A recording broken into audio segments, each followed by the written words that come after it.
Severino Pedro da Silva, que foi meu professor de teologia no antigo seminário Cícero Canudo de Lima, em São Paulo, né? Falecido Severino Pedro da Silva, que fez o livro A Doutrina da Predestinação, mas eu consigo ver esses livros sem ideologia, sabe? Aquele livro que a pessoa fala realmente as verdades, mas sem, sabe, ira, rancor e ódio no coração.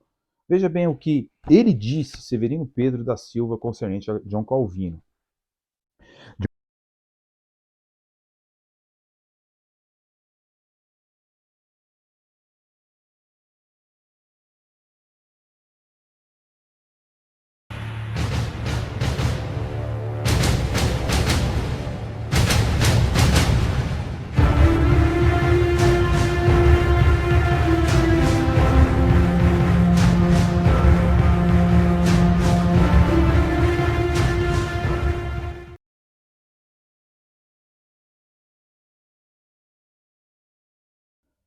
Bem, falando sobre Calvino, né, o ministro arminiano pentecostal Lawrence Walson, da Assembleia de Deus, declara o seguinte no livro Batismo Bíblico e a Trindade, página 71.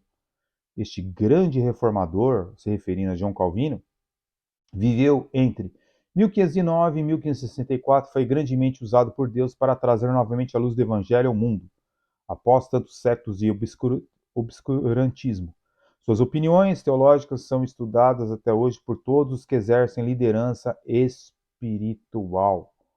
O mesmo escritor arminiano também, chamado Abrão de Almeida, que é muito conhecido no Brasil, também declara sobre John Calvino. Instado por Farel, John Calvino aceitou liderar a reforma naquela cidade e pôs a mão à obra. Vai para Estramburgo, mas em 1541 retorna a Genebra e leva adiante a tarefa de fazer daquela cidade turbulenta e dissoluta, um modelo de um centro protestante para a difusão da palavra de Deus. Trabalhando diariamente durante seu longo ministério de 24 anos, Calvino praticamente conseguiu seu intento. A igreja, bem organizada, possuía um presbitério que vigiava a conduta do povo e dos ministros. Daí que surge a ideia que muitos acham que Calvino era um ditador de Genebra, mas na verdade ele nunca foi ditador de Genebra porque ele não tinha nem cidadania genebrina. Bem, quem não tem cidadania genebrina não podia dar muito pitaco. Você podia operar como um pastor de Genebra. É isso que você podia fazer. Mas essa ideia de que ele é um ditador vem lá de trás, né, de personagens como Wolsek, que eram inimigos da fé reformada, e foram escrevendo essas coisas. Isso foi passando nos séculos e chegou até o século XXI. E ele fazia um serviço na assistência social, a cargo dos diáconos, e uma academia onde se ensinava teologia e preparava obreiros para a evangelização de outros povos. Então, os calvinistas não evangelizavam porque acreditavam na eleição e a predestinação. É isso que a gente vê nos livros por aí? Nada a ver, né? Porque eu não sei quem é eleito. O que eu sei é que Jesus disse de por todo mundo pregar o evangelho a toda criatura. É isso que nós temos que fazer. Enfim, Genebra tornou-se uma cidade notável pela bela ordem, pela cultura e pelo cristianismo bíblico que ali ardosamente foi vivido. Então, nós temos aí vários documentos de arminianos falando bem e não mal dos reformadores.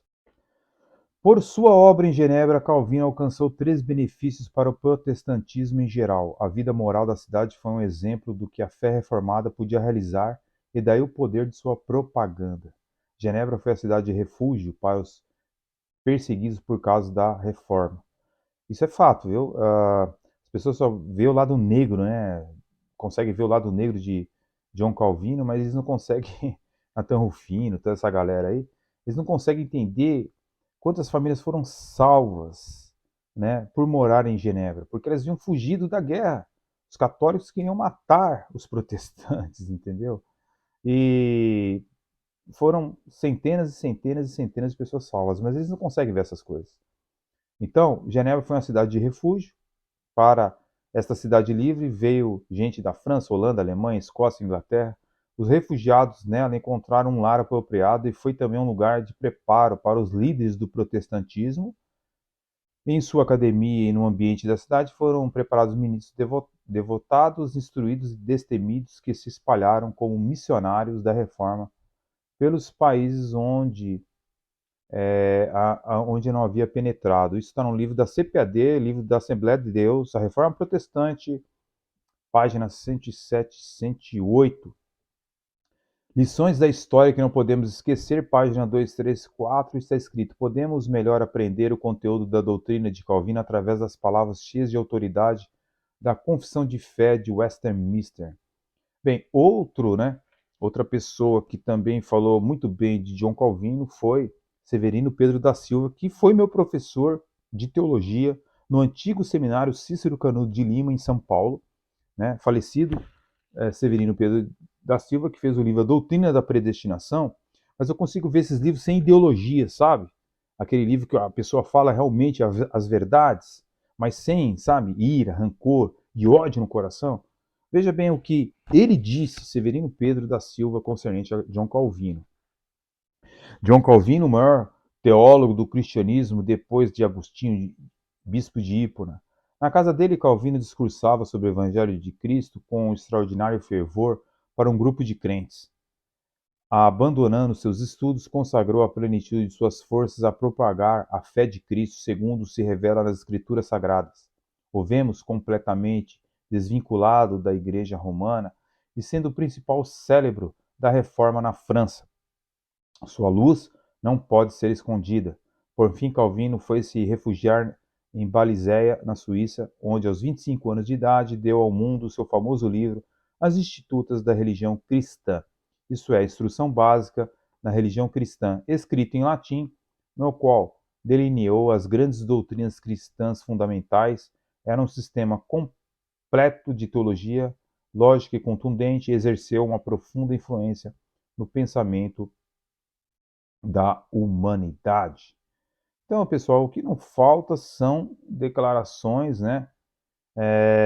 Como História do Cristianismo, página 253, página 254, mas em breve quiseram que ele voltasse outra vez, porque ele tinha sido excluído da cidade de Genebra, a cidade estava em desordem, devido aos encolerizados bandos de papistas e libertinos, e a sua presença ali era muito necessária. Estava um caos a cidade, né? Os próprios que o tinham expulsado começaram a clamar em altos brados pela sua volta, né? Chamemos de novo o homem que queria reformar a nossa fé, a nossa moral, as nossas liberdades, diziam eles. E assim, no ano de 1540, foi resolvido pelo Conselho dos 200, aqueles que mandavam na cidade verdadeiramente, Conselho dos 200, que com o fim de promover a glória de Deus, se procurassem todos os meios para que Calvino voltasse como pregador e não ditador de Genebra, tá bom? Claudionor Corrêa de Andrade, ministro também arminiano, pentecostal das Assembleias de Deus, se não me falha a memória, ele diz no livro Dicionário Teológico, edição de 1996, página 65, conhecido como o grande sistematizador dos postulados cristãos, Calvino ostentava como texto áureo do seu labor teológico esta oração latina, sola escritura. Tendo em vista esse princípio, somente a escritura, Calvino pode ser considerado um teólogo essencialmente bíblico. Então, essas obras que eu estou citando para vocês, o senhor Martinez, né, descaradamente não cita. Nem ele, nem Nathan Rufino, nem Elias Soares, nem Ezequiel Gomes, nem Harry Alves, nem o canal Reino Eterno, eles omitem para você essas declarações desses arminianos. Mas se não bastasse isso, nós temos também as próprias declarações de Jacó Arminius, do qual eles dizem ser herdeiros. Né? Os comentários de Jacó Arminius sobre Calvino são o seguinte: depois da leitura das Escrituras, e mais do que qualquer outra coisa, eu recomendo a leitura dos comentários de Calvino. Jacó Arminius está dizendo: pois afirmo que na interpretação das Escrituras, Calvino é incomparável e que seus comentários são mais valiosos do que qualquer coisa que nos tenha sido escrita pelos pais da igreja. Tanto assim que atribuiu a ele um certo espírito de profecia, no qual ele se encontra em uma posição distinta acima dos outros, acima da maioria, na verdade, acima de todos. Puxa vida, hein, senhor Martinez? Jacó Arminius tinha uma grande consideração que o senhor deveria aprender com ele, né? Sobre João Calvino, mas eles são recalcitrantes, eles não querem, né? Essa verdade, eles não querem, né? Não que eu considere João Calvino infalível, não que eu considere João Calvino um profeta, não que eu considere, não existe essa maneira de pensar de um teólogo reformado da mesma forma como um adventista sobre o Ellen White. Não existe isso, e ele sabe disso. Né? Até nas institutas, você pode ter alguma congruência de raciocínio, porque ali era o começo de tudo, certo? O que é as institutas? Uma teologia sistemática do século XVI. Você concorda com todas as teologias sistemáticas que você tem em mãos hoje? Talvez não. Quando você lê, você discorda de algo. É o que acontece com as institutas, meu caro. Agora, o que ocorre é o seguinte.